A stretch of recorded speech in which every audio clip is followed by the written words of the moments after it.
Começando então, dia 15 de outubro, aula da manhã, parte 1, de treinamento físico. Na aula passada, falamos sobre periodização. Eu fiz uma introdução à periodização, dando aspectos históricos, conceituais, falamos um pouco da importância, acabamos repetindo um pouco vários elementos que são importantes para o treinamento físico, e mostrando que a periodização ela é uma forma, uma prova cabal e uma forma mais objetiva de nós colocarmos no papel tantos elementos que são fundamentais para o treinamento físico, né? Vamos dar sequência então, vou já começar compartilhando tela aí.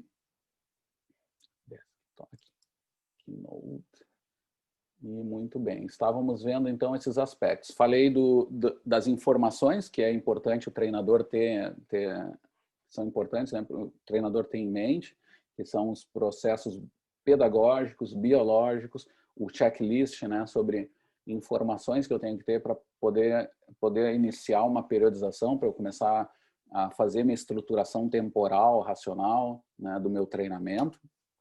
Então, obviamente, eu tenho que revisar muitos aspectos, quais são os métodos de avaliação melhor, quais são os métodos de treinamento melhor, o que há de novo sobre aquilo. Então, se eu já sou experimentado, e assim, e sempre quando eu falo isso, eu me atenho muito a exemplos de colegas que trabalham com mundos de treinamento um pouco diferentes na saúde, no alto rendimento, né? E eu vejo uma semelhança assim, num bom profissional, que é, entre outras coisas, revisar coisas. Então, poxa, eu trabalho com futebol nas fases iniciais, né? Num período lá de, sei lá, numa categoria que envolve adolescente, criança, lá em torno de 10, 14 anos. Eu tenho que estudar sobre desenvolvimento, né, biológico, maturação, aspectos de treinamento de força, velocidade, resistência nessas crianças ou adolescentes, né? Então, o que há de novo, o que me mostra cada vez mais as adaptações de tipos de treinamentos diferentes nesses aspectos. Aspectos psicológicos dessa idade também, eu tenho que estudar sobre isso, quais são as dimensões, né? Agora mesmo eu falava com o Hamilton como um diretor de escola, né? Me trazendo os desafios também, entre outras coisas, da informação que a gente vive hoje, né? Hoje nos nossos locais de treinamento, isso em qualquer processo pedagógico, seja ele mais voltado para o alto nível, ou mais num campo escolar, ou mais no campo da saúde. As pessoas têm muito acesso à informação. E o dilema que é colocado é esse, né? Que ao mesmo tempo que há isso, há também uma grande confusão também, né? Existe um grande acesso à má informação também, né? Então, hoje, o professor de educação física que vai trabalhar com treinamento, ele vai ter mais do que nunca o desafio de lidar com essa multiplicidade, assim, de alunos vindo te perguntando, como fazem hoje com os médicos. Ah, professor, mas eu vi lá no site do Sou Mais Médico, eu sei mais do que o médico, que não é assim. Esse treinamento que tu está dando dava para colocar peso, que dá muito melhor resultado, né? E a gente tem que lidar com essa quantidade de informação. Então, claro, uma das coisas que a gente tem que fazer é sempre revisar e entre outros momentos, isso é algo contínuo, mas entre outros momentos, a periodização, aquele momento também é uma fase em que eu tenho que rever coisas para propor coisas diferentes também. Eu estou sempre me atualizando e melhorando em todos esses aspectos que vão envolver o treinamento. O desafio que é das coisas mais difíceis, que é fazer o treinamento, tá? Organizar, periodizar. Tá?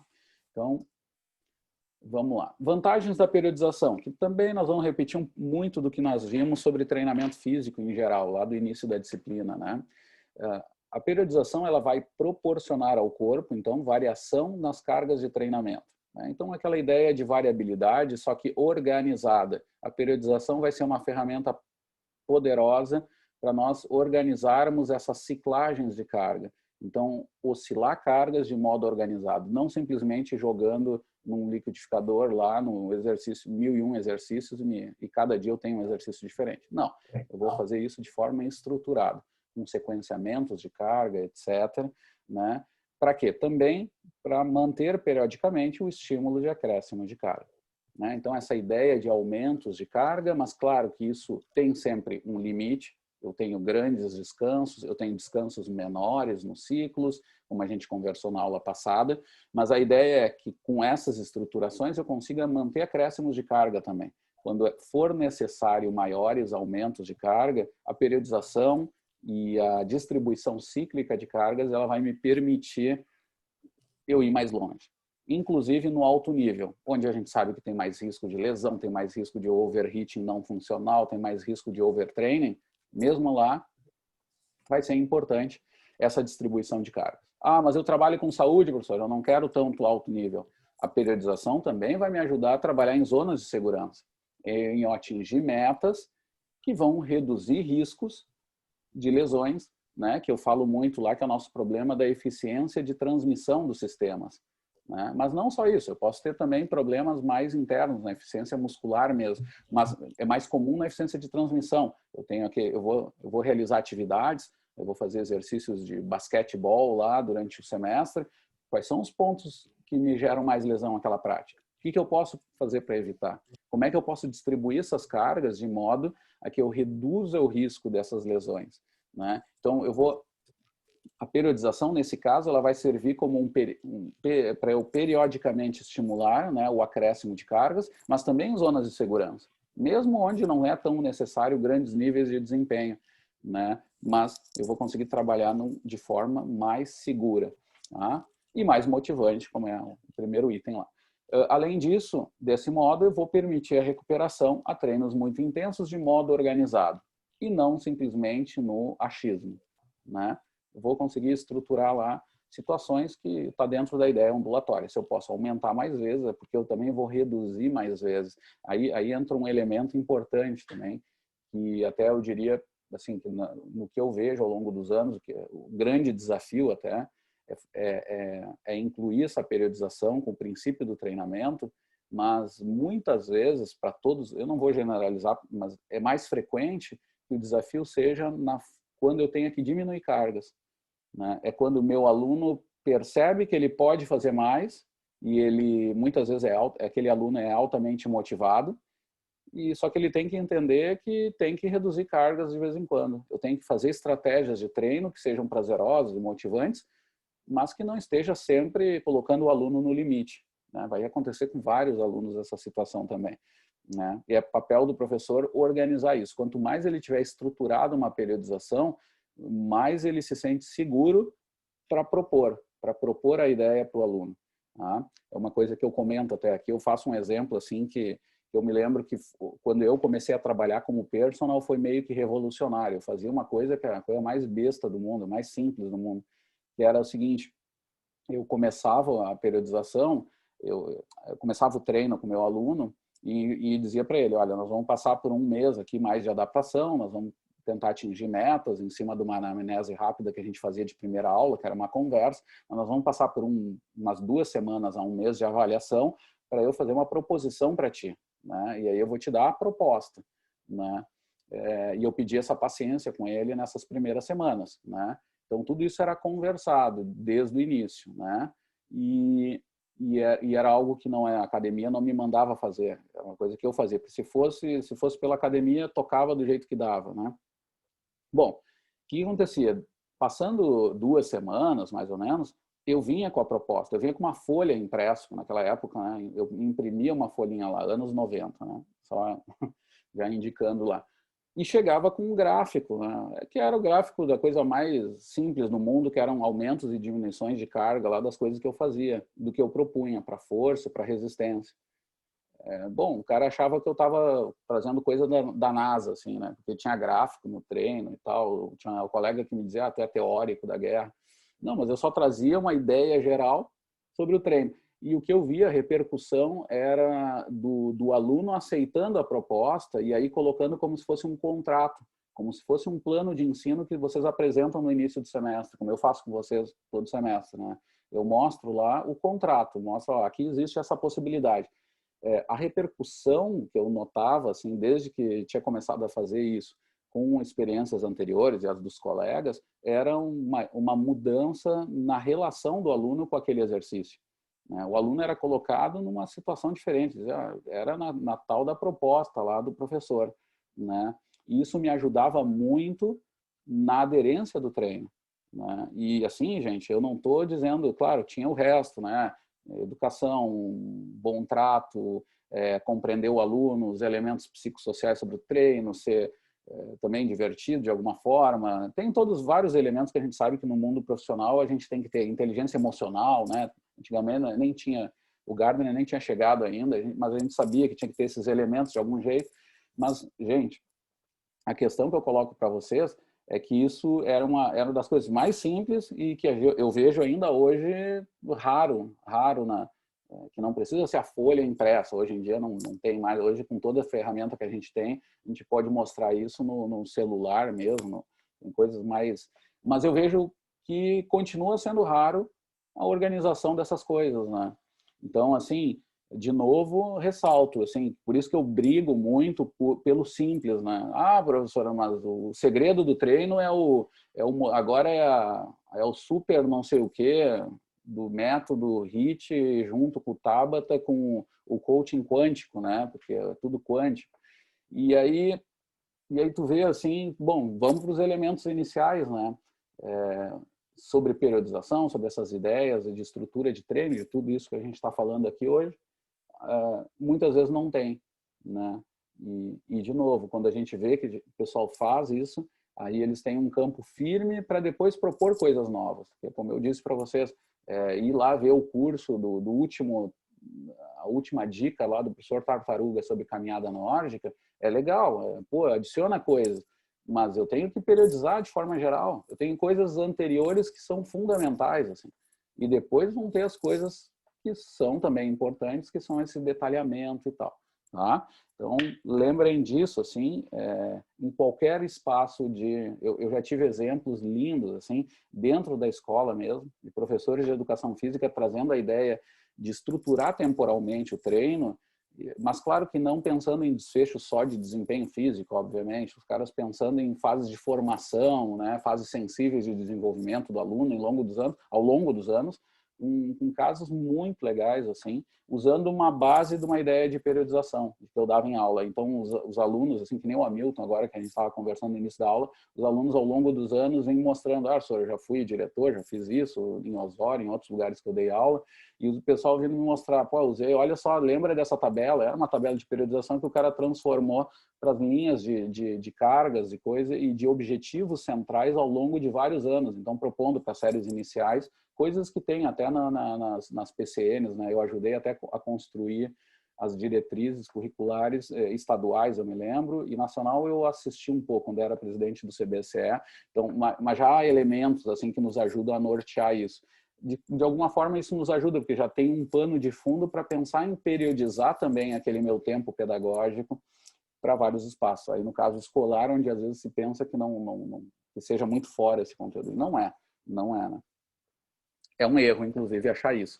Isso é uma outra discussão que é mais filosófica sobre a nossa área, a nossa crise de identidade, que eu estive envolvido durante alguns anos como presidente do CBCE e como pesquisador atuante nisso, né, dessa dificuldade de achar que conteúdos de da área mais biológica não podem participar do campo escolar e também conteúdos do campo escolar ou dos campos das humanidades não sejam importantes para o bacharelado, né? O produto disso, eu sempre gosto de dizer, o produto disso é ter profissionais amputados, né? Geralmente é isso, porque assim, essa discussão de porque o campo das humanidades não conversa com treinamento, né? Eu comentei para vocês no começo, eu sempre falo no início do semestre, tem alunos meus que eu fico muito triste quando chega no final do semestre e o aluno diz assim, professor, eu sou da escola, não é bem a minha área isso que o senhor deu.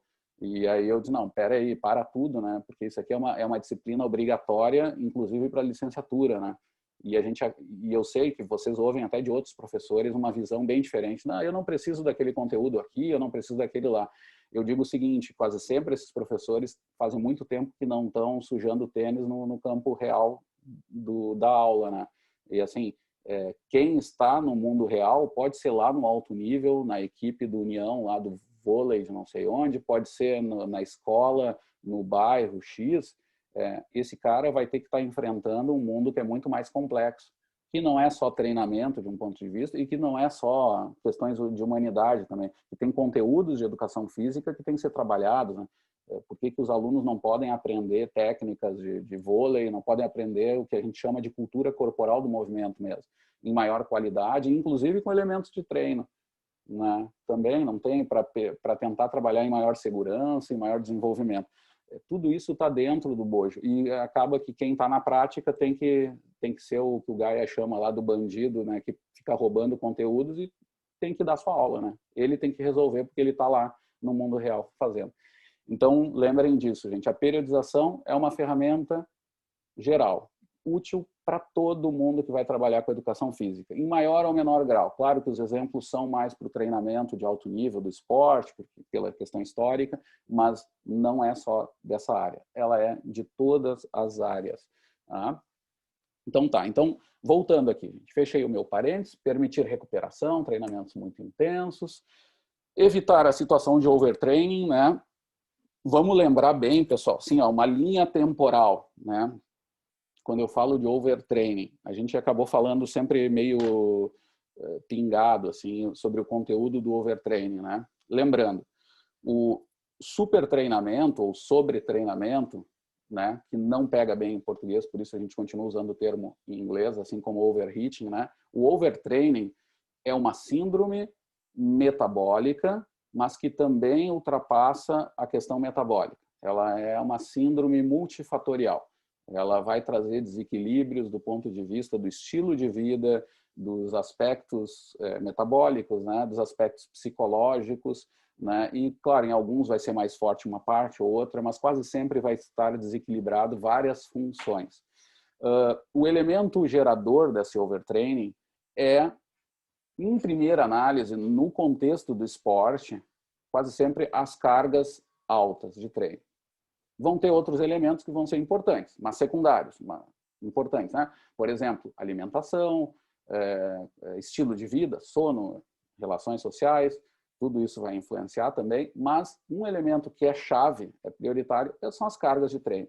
Né? Overtraining acontece também, principalmente, por erros de treinamento.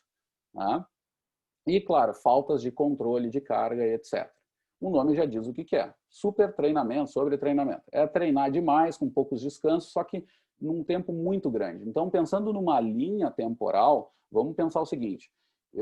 Assim, por ordem de complexidade crescente temporal. Né? Então, começamos lá na parte inicial. Eu dou um treino para o meu aluno. Eu tenho a coisa mais curta do tempo, do ponto de vista temporal, que é a sessão de treino. Vou lá, dou uma sessão muito forte. Né? Meu aluno pode chegar em situações de fadiga, vamos colocar que já são cargas altas para entrar no contexto do overtraining. Esse aluno consegue fazer atividade, mesmo fadigando na parte final, um treino extenuante, vamos chamar assim, termina a sessão. Ali acontece uma fadiga, que é algo agudo, que a gente vem chamando aqui na disciplina, né? É uma resposta aguda ao treino, né? Bom, começa a próxima sessão. O que eu faço? Eu dou pouco descanso. Ou seja, vejam que já tem outro elemento de alta intensidade. Que eu já disse para vocês que não é errado a priori. Não é errado ter situações extenuantes. Começar um treino cansado não é o fim do mundo. Né? Isso não é overtraining ainda. Né? Mas vamos lá. Dei uma segunda sessão de treino, com pouco descanso. Não me recuperei tanto. A dica é o seguinte, é um tipo de treino que eu começo mais cansado do que na outra vez que eu fiz. Né? É aquele treino lá que eu não me recuperei completamente. Eu sei que eu estou cansado. Que aí pode ter sono, tudo isso. Mas essa é a situação básica. Começo o treino cansado. Faço treino com muito cansaço. E aí eu já vejo perdas de desempenho no treino. Eu vejo que eu não fiz tão bem aquele treino como o outro. Uma coisa comum que pode acontecer, e quem treina sabe que, né, volta e meia acontece. Tem uma situação que acontece. Bom, o que acontece ali? Ali começa a disparar um sinal. Já. Agora nós temos de uma sessão para a segunda sessão. Né? Nós temos agora, estamos pensando numa carga acumulativa, né? Mas curto prazo, isso é 2 dias, 1 dia, 3 dias, é pouco tempo. Mas vejam só, ali já acende uma luz de que provavelmente esse aluno, quando responde ao estímulo de forma diminuída, isso é um bom sinal de que ele provavelmente está alcançando uma situação de overheating. Tá? que é sobre alcance ou super alcance, mas que também não pega bem no português, continua se usando o termo em inglês, overheating. Né? Mas até aí não é errado. Pode ser que aconteça nos esportes onde tu precise de maiores adaptações. Eu comentei para vocês isso no começo do semestre, né? Sessões extenuantes em sequência não é errado. E assim, ó, quase todo atleta de alto nível precisa passar por esses períodos, porque essas cargas cumulativas muitas vezes são necessárias para atingir adaptações mais importantes, para conseguir desequilibrar o organismo para novas adaptações quando o cara já é muito bem treinado. Tá? Então, por isso que em atletas intermediários ou alto nível, vamos chamar assim, eles quase obrigatório ter que passar por essas cargas cumulativas, mas que vejam só vocês, são de curta duração. Eu estou falando de uma sessão para outra, e o overheating, aí entra o quê? Quando está nesse início, recém a primeira sessão, eu posso dizer com certeza que esse overheating ainda ele é funcional. Funcional.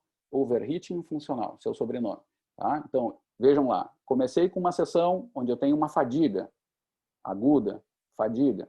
Eu fui para uma segunda sessão em que eu entrei cansado, o desempenho foi um pouco menor. Esse é um sinal de que eu estou entrando num overheating funcional. Tá? O nome já diz, não é errado a priori. Os caras de nível intermediário, alto, fazem. Seria bom evitar nos novos. Tá? Nos novos não precisariam ter esses cansaços acumulados. Mas, se isso durar até mais ou menos 2 semanas, esse cansaço, essa execução de atividades intensas, com esse desempenho até um pouco prejudicado, reduzido, tá? Isso ainda pode ser considerado um overheat funcional. Porque para ser funcional, o que vai acontecer? Vai acabar essa semana ou 2 semanas de atividades muito intensas, com esse baixo nível de desempenho. Por exemplo, o nadador naquela semana se sente pesado, ele sente, pai, eu não sei, eu não estou conseguindo soltar, meus braços parecem um tijolo, eu estou lento nos meus tiros, que isso acontece, né? Mas se isso diminuir, se o treinador diminuir a carga ao fim das 2 semanas ou uma semana, e ele der uma carga de manutenção de modo a que ele dê espaço para se recuperar o aluno e aí aparecer uma supercompensação, nesse caso o overheating é funcional. Tá? É o que acontece. O que acontece nessas fases de treino é diminuir a carga daquilo que você está treinando, que está extenuante, está cansativo, e geralmente é como se esse aluno tivesse um ganho maior um pouquinho depois. Com uma semana de manutenção, etc., se diminui cargas e muitas vezes esse cara sai desse processo com uma supercompensação acumulada, que se chama. Esse é um nome bonito da coisa. E aí aparece ali uma adaptação que chama atenção. Mas, claro, é arriscado, porque leva o cara 1 semana ou 2. Por isso, ele serve para alunos que já são intermediários ou avançados, caras que já têm níveis de adaptação bom e tu quer mais ainda. E aí tu tem que jogar com essas cargas cumulativas, que é o que vai gerar o overheating funcional. Resumindo um pouco, tá? Essa questão. Agora, a questão é que se passa 2 semanas e o treinador lê errado isso, e aí vem de novo, quase sempre acontece quando situações onde tem pouco controle, né, de cargas mesmo, né, o treinador vê só a resposta, lá o cara tá mal nos tiros, tá isso, tá aquilo, mas ele não consegue prever essa situação de overheating. Às vezes entra o que o Thomas Rayleigh chama do ciclo vicioso, ou ciclo negativo do overtraining, que é muitas vezes o treinador mandar o cara treinar mais forte, porque ele não está entendendo o que está acontecendo e ele acha que é falta de carga intensa nesse cara porque não está tendo resultado com aquilo que está fazendo. Parece meio paradoxal, mas muitas vezes acontece isso por falta de controle de treino, por erro de treino. Aí a gente já passa do limite, aí não é mais funcional. Aí é overheating não funcional. Aí é erro de treino. Tá? Quando passa 2 semanas e as cargas continuam sendo aumentadas, mesmo com o desempenho caindo. O desempenho já vinha caindo durante 1 ou 2 semanas. Esse cara já vinha com esse overheating. E mesmo assim o treinador olha para aquilo ali, para aquela situação, muitas vezes sem ter um controle muito bom do que está fazendo, aí entra coisa, às vezes quando não está periodizada a carga, porque aí não tem os descansos contínuos, e aí o que ele fala? aumenta a carga. Vamos dar mais pau nesse cara, porque esse cara está matando, esse cara não está tendo bom resultado com o treino dele. E aí entra o ciclo vicioso. Isso vai aumentar o problema para ele.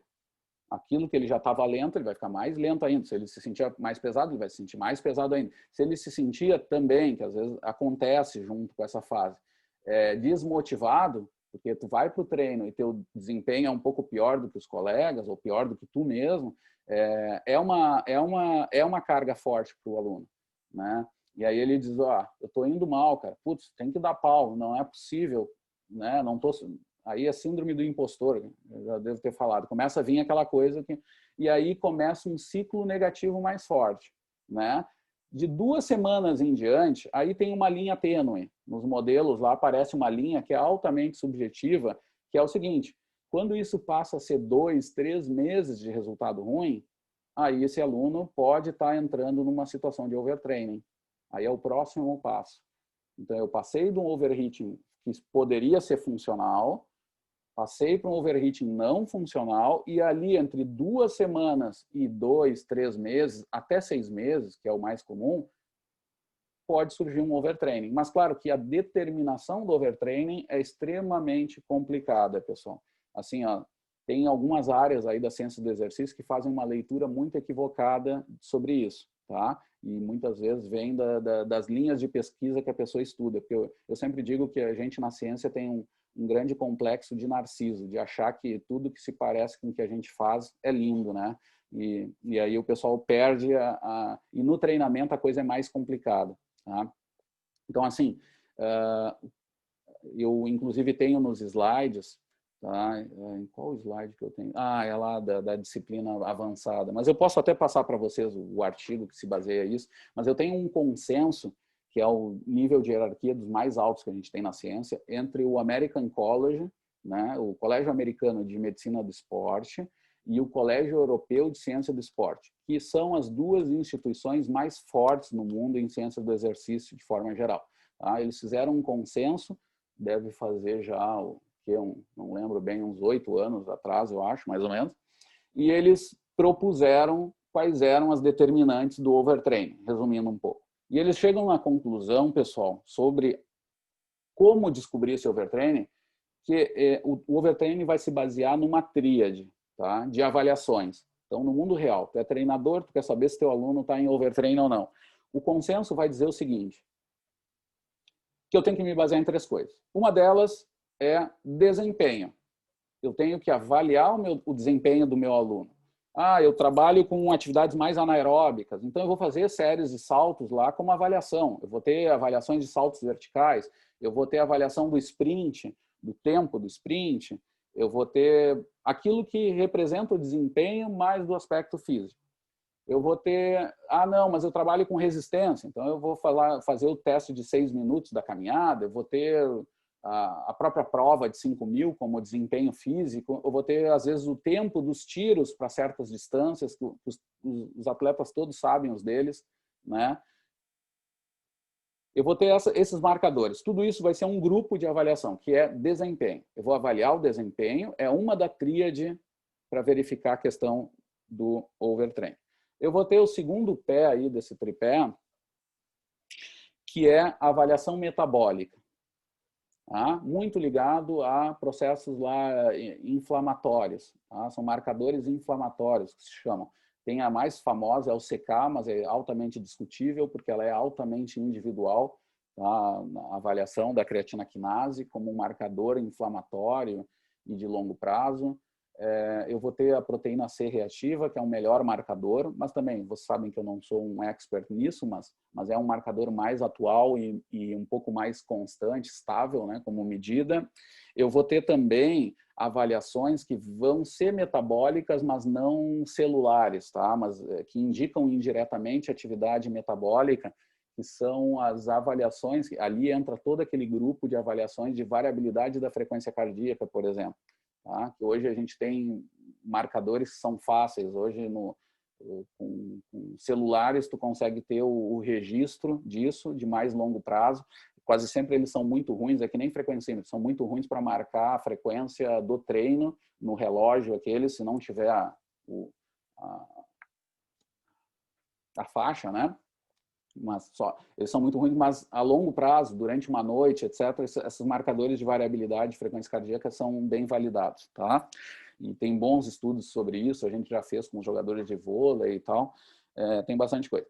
Então, ali vai ter, eles vão conseguir marcar atividades que podem ser também, às vezes, parasimpática, simpática, aquelas relações, né? E isso vai indicar situações de cansaço.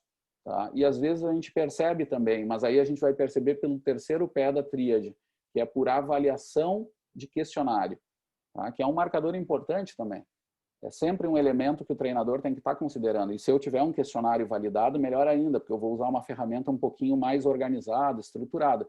Que é, muitas vezes, é isso, é como tu acordou, como é... E aí tem várias avaliações que são nesse sentido. Uma delas que é importante é a escala de recuperação de treino, que é uma coisa mais simples do mundo, é uma escala de, se não me engano, acho que é 0 a 10, e o aluno chega no início da sessão e diz, ó, como é que tu tá de 0 a 10? Né? A Adri está aqui assistindo lá, o pessoal do triatlo tinha isso na piscina, né? Chegava lá e dizia como é que tu estava se sentindo. E, obviamente, quando tu está em situações de overheating ou overtraining, tu começa a responder pior. Pode ter variação individual, né? O aluno que se acha que é o Superman, que eu falo lá do índice de cagaço, mas é importante porque a avaliação é intra-individual, né? Ele com ele mesmo. É o cara que respondia que estava sempre bem e agora ele diz que está médio. Atenção, se ele tem aquele índice de cagaço baixo, se é um cara metido a tô sempre bem, o médio já pode ser algo preocupante, né? Tem avaliação, tem o Rescue Sport, que é outra escala bem validada para essa recuperação do esporte, e tem questionários validados específicos sobre overtraining, que não me vem nenhum à mente agora, mas eu já vi um par aí de questionários que é fácil de achar na literatura decente, assim, uma boa literatura, tem material sobre isso. Que é simplesmente questionários que perguntam várias coisas. Como é que tu está dormindo, como é que tu está te alimentando, né? E aí vai aparecer essas situações. Uma das fontes do overtraining é esse desequilíbrio nutricional, né? Então, a pessoa que pode até incorrer numa bulimia, algum desequilíbrio muito forte. Ou para de comer, ou come demais por ansiedade, né? Alunos que entram em depressão, então também tu pode avaliar isso pela parte cognitiva, vai ver que o aluno vai se prejudicar um pouco, vai estar em quadro de depressão, então pode ser mais um elemento. Tá? E aí tem a tríade, que é isso que eu queria comentar para vocês. E aí já fazemos a primeira parte encerrando isso. Então, o overtraining, para eu organizar isso, as cargas de treino e tal, para evitar esse overtraining, eu vou estar avaliando também isso ao longo do processo, tá? Através dessa tríade. E o que é dito, o que o consenso vai afirmar, pessoal, resumindo aqui um pouco, e aí eu paro o compartilhamento já para dar uma paradinha aqui, é que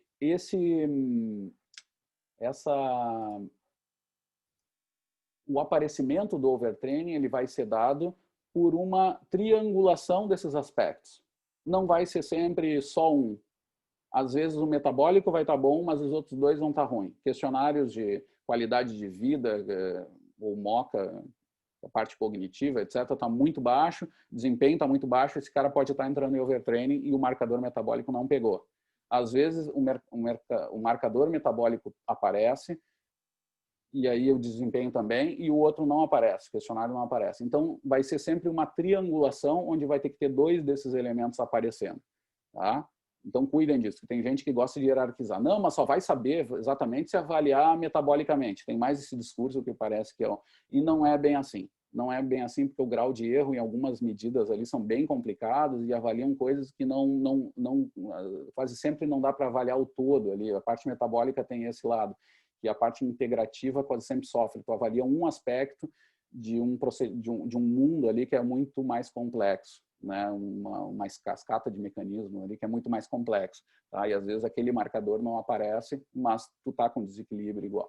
Então tem que ter cuidado. A questão é triangular esses três aspectos, né? Questionários, desempenho e metabolismo, tá? E aí damos a parada por aqui que eu me passei um pouquinho, né? Para de gravar aqui.